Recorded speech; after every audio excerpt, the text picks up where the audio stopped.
gente sabe que a vontade de Deus para nós é nos fazer semelhantes a Jesus.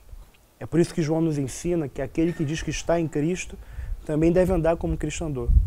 Mas para a gente andar como Cristo andou, nós precisamos ser movidos por aquilo que movia Jesus. E quando a gente contempla a vida de Jesus, a gente vê que Jesus não era movido por coisas que geralmente nos movem.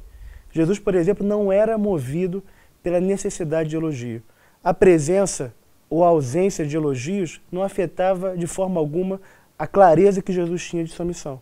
Tem um momento da vida de Jesus que Filipe, um dos 12, chega até Jesus e fala: "Os gregos te procuram." Nessa hora Jesus responde: "É chegada a hora de ser glorificado o Filho do Homem." Uma pessoa que está em busca de elogio entender que Jesus estava falando que ele ia ser glorificado porque os gregos iam conhecê-lo.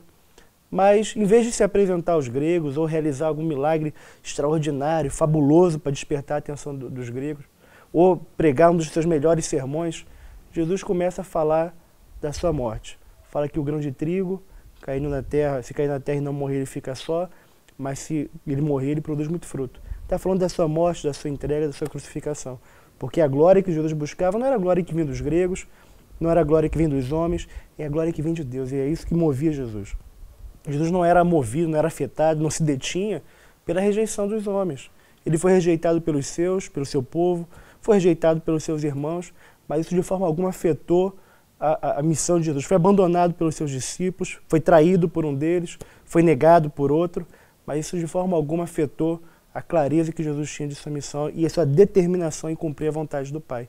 Jesus não era movido também pela pressão da urgência, que isso é outra coisa que normalmente nos move. Quando tem uma coisa urgente, às vezes a gente troca o que é importante, o que é necessário, pelo que é urgente. E tem um momento também da vida de Jesus que ele recebe a notícia que seu amigo Lázaro estava doente.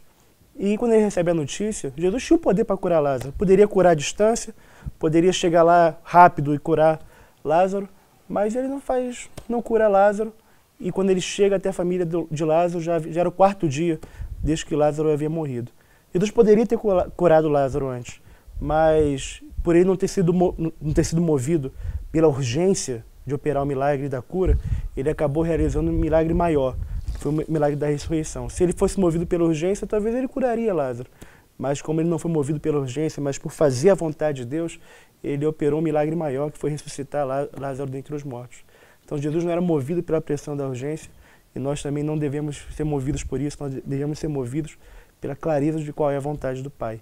Jesus não era movido também pela pressão familiar, ou pressão de ninguém. O primeiro milagre de Jesus, ele estava numa festa de casamento, acabou o vinho e sua mãe foi falar com ele: "Ó, o vinho acabou." E ele responde: "O que tenho eu contigo, mulher? Ainda não é chegada a minha hora." O certo é que a hora de Jesus ainda era naquele dia. Pouco tempo, poucos minutos depois, ou poucas horas depois, Jesus realizou seu primeiro milagre.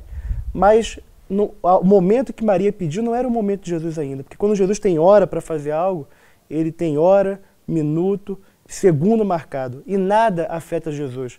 Pode ser um pedido, insistência, tal. Jesus não vai, quando ele tem algo marcado para cumprir, sabe qual é a vontade do Pai, ele não vai deixar que a pressão dos homens venha adiar ou atrasar um projeto que ele sabe qual é a vontade do Pai. Isso também deveria nos mover também, né? A pressão dos outros não deveria de forma alguma nos mover. E nem a pressão da necessidade, seja ela qual for. Pode até mesmo ser a necessidade física.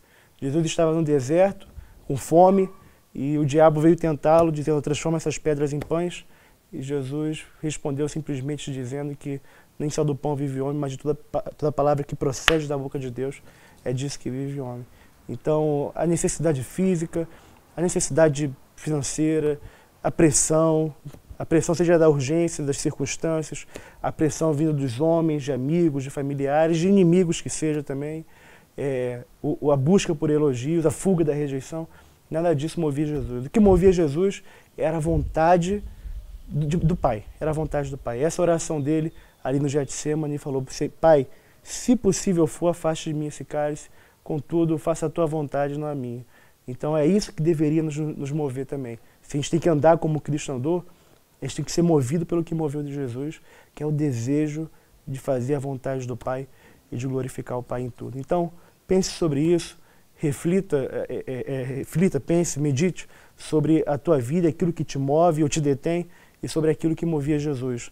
E decida, né, realmente ser movido pelo mesmo coração que movia Jesus, o coração que quer agradar a Deus.